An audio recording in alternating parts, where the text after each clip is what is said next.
Hello students, welcome back. Let us resume our discussion on descriptive statistics. Previously in lesson 1, we studied data description exclusively in graphical viewpoint. We'll continue and we'll review, but after that, we're going to take an alternative viewpoint and we're going to study numerical description as well. In order to do some numerical computation, you're going to need some technology. So that too will be an important topic. Okay, here we go. Let's begin with a review. Let's go to section 1 here and let's review these. Pie chart.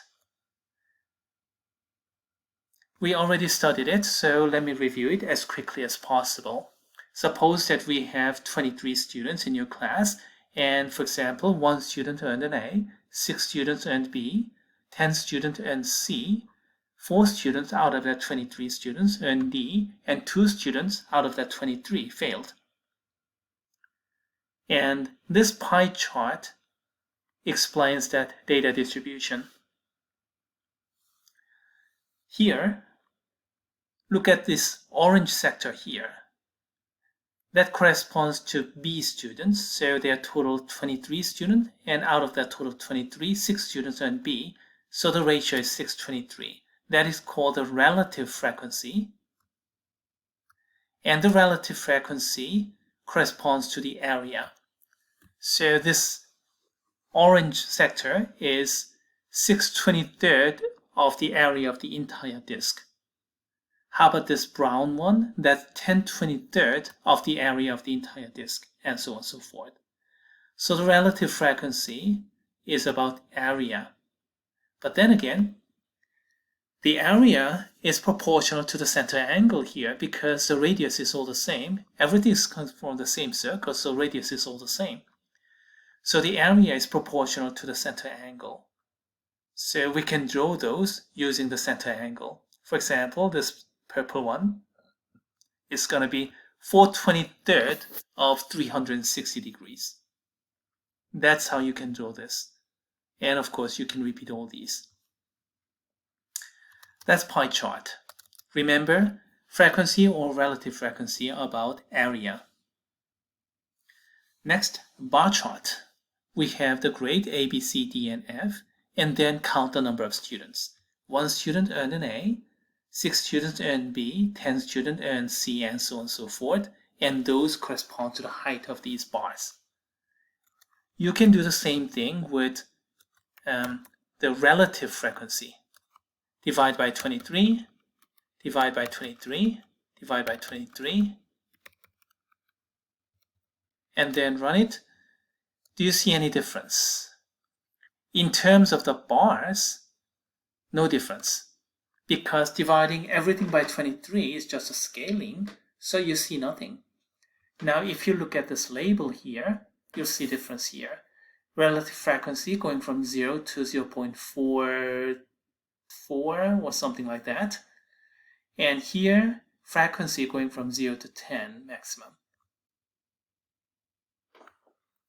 But in any case, the key is the area as a matter of fact. Area of each bar corresponds to the relative frequency or frequency. But all those rectangles here have the same width. So the area is proportional to the height. So you get an illusion that the important thing is height.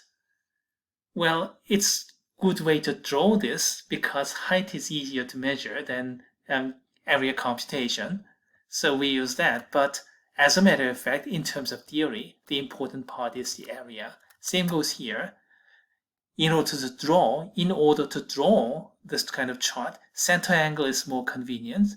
So relative frequency is relative frequency corresponds to the center angle. But as a matter of fact, that's because center angle is proportional to the area, and the important thing is actually the area. Next, Pareto diagram. Well, this is even less important than the other two. Basically, what we do is we rearrange the bars in decreasing order most populous one here, next populous, and the third populous, and so on and so forth like this. And then we measure cumulative frequencies and add them up. Number of C students, number of C plus number of B students, number of C, B, and D students, number of C, B, D, and F students, and so on. Because this is all cumulative, it's increasing. Keep going up because we keep adding. Here, keep going down. So that's Pareto diagram. It works well for nominal data or categorical data. If these are just names, then we can rearrange. But if these are ordinal data, then it doesn't work really very well, because here A and then B, C, D, F, the order is all mixed up. So for ordinal data, it doesn't work very well. Next, dot plot, a little bit more important than the others. Here, each dot represents a datum. Here, for example, we have 4 students with 77, so we have concentration there, all in 77, and so on and so forth. And then from the dot plot, you can easily see the distribution of the data. We have more concentration around here, and we have some range from here to there with some bell curve, and then there's an outlier. You can see all these kind of things by looking at the dot plot. Also, dot plot is actually very, very easy to create if you have about 20, 30 or so dots, and then if you have a ruler and a pen. If you have 500, that's a different story. It's going to be a little bit difficult to draw, but if you have small number, then dot plot is actually pretty easy. Stem and leaf display. This one is even more important. Here, stem is 10 units, so 3, 5, 6, 7, 8, 9, those actually represent 30, 50, 60, 70, 80, 90. Those are tens. And the leaf part is 1 digit. So you can read like this, 33. Let me expand the font. 33, 58, and then 60, and then we have 4779. So that corresponds to 64, 67, another 67, and 69, as we see here, and so on and so forth. So you can retrieve your data from stem and leaf display, and vice versa. Also, stem and leaf display shows you a distribution as well. We have some conservation like this. But among all these, the most important is histogram. How do we get histogram? Create frequency table first, get the class interval, and count the number of students in each class. We call it frequency. You can get relative frequency if you want to. Divide each by 23 and get these decimals.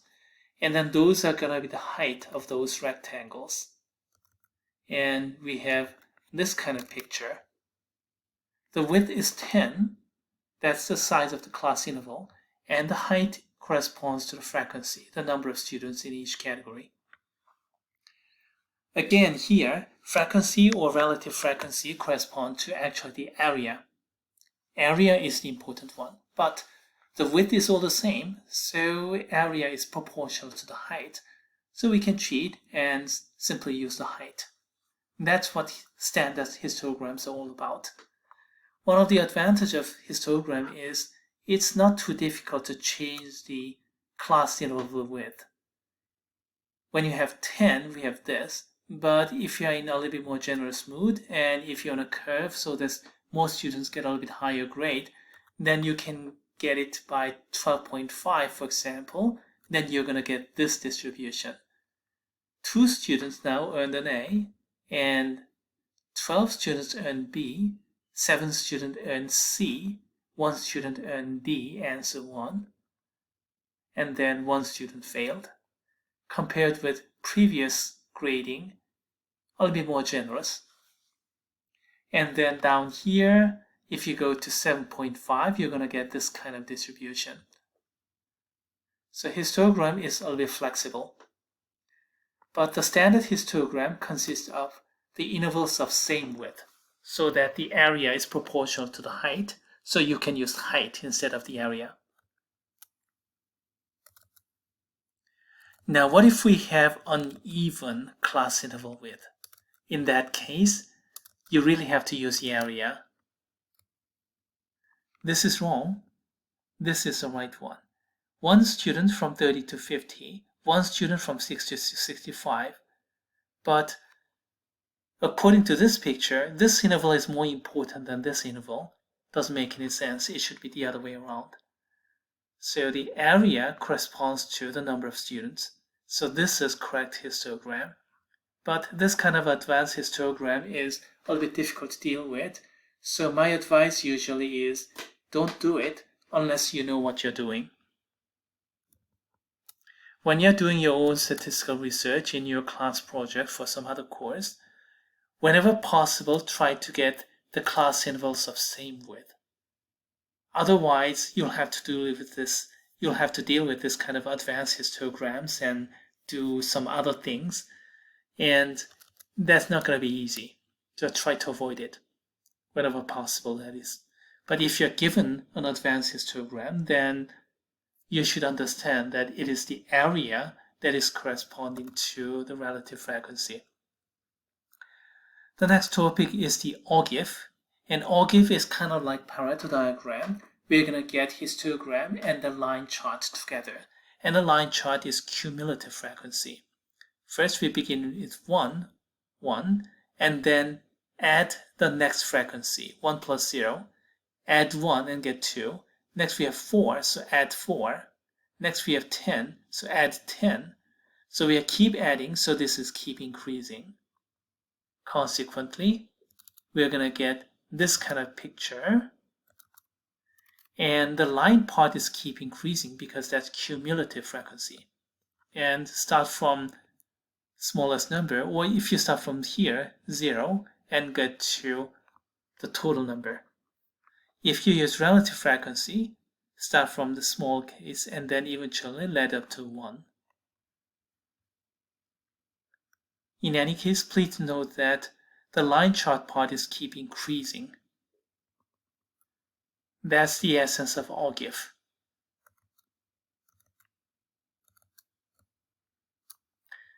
Now, we don't have time to go to the next section, so let's review this example 1.